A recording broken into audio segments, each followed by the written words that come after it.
top 3 things to be aware of in an astrological chart: planets, signs, and houses. I'm going to break it down on a basic level so you can start to understand and start to speak that language for yourself. Let's check it out. The planets are the actors. The planets are the stars of the show. The show itself is more represented by the houses.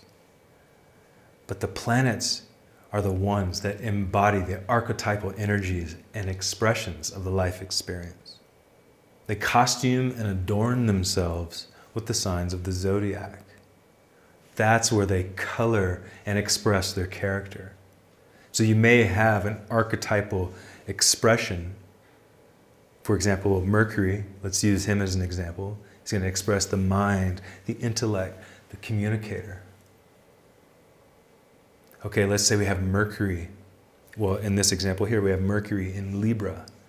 Okay, Mercury, that actor, now puts on the costume, puts on the robe of Libra, and is going to express the intellect, express the mind, and communicate through the sign of Libra, meaning he's going to communicate in ways that bring balance, in ways that bring harmony, in ways that work together, likely socializing, in ways he's probably a creative speaker.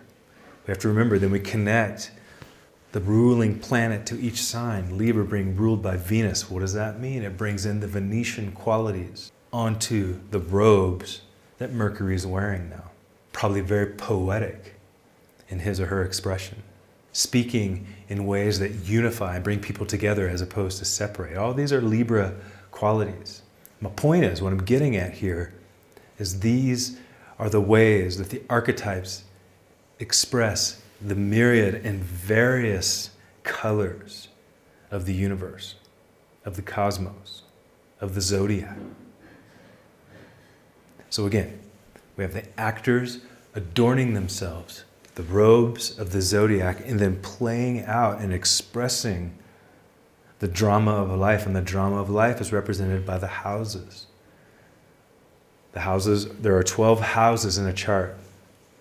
Each one represents a different aspect. You know, for example, the first house has to do with your appearance, personality, how you're seen in the world. House 2 represents money, wealth, sense of worth. But I am talking about straight up bank account and worth, but it also is about self-worth, self-appreciation, understanding the gifts that you've been given in this life and then valuing them or not.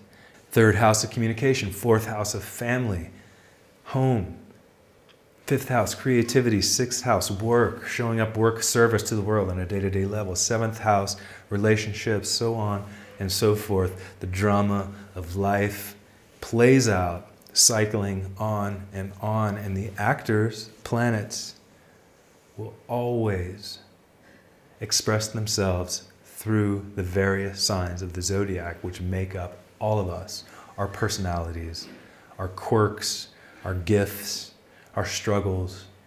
It all shows up right here in the chart. And then as astrologers, what we do is we weave together these stories. We weave together all of these expressions and potential possibilities of how one could express life.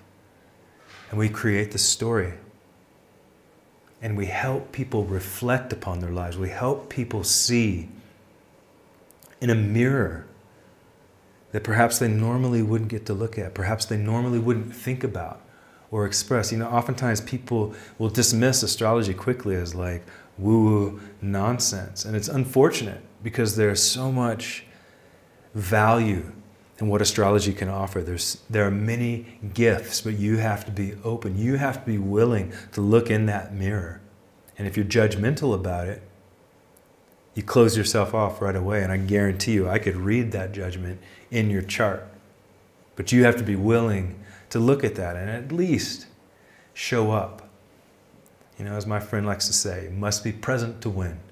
And that's true. You have to be willing to show up, open your mind, Jupiter, expand your consciousness, Jupiter, focus and witness and be present and see what potential gifts lie in your chart. And again, this is all just playing out the drama of life in a way that we are all connected to. So it's a fascinating art form. It's a fascinating experience to dip into astrology. And it is my goal to help you understand that. It's my goal to help you read that language, write that language, and speak that language. You can connect with your friends. You can do this for your family and help them. Help them become more self-aware of who they are, more self-aware of the tendencies and likelihoods of how they'll respond to certain aspects of life, to certain dramas of life that present itself because of the robes that they adorn and that they play out, the different archetypes of the life experience, how it is uniquely expressed in their character. So in a way, it's like the 10 planets are different aspects of the unified one self. We have all of these archetypal expressions within the container of who we are. And we express those in various ways depending on what sign the planet is in and in what house it is expressing itself in the natal chart.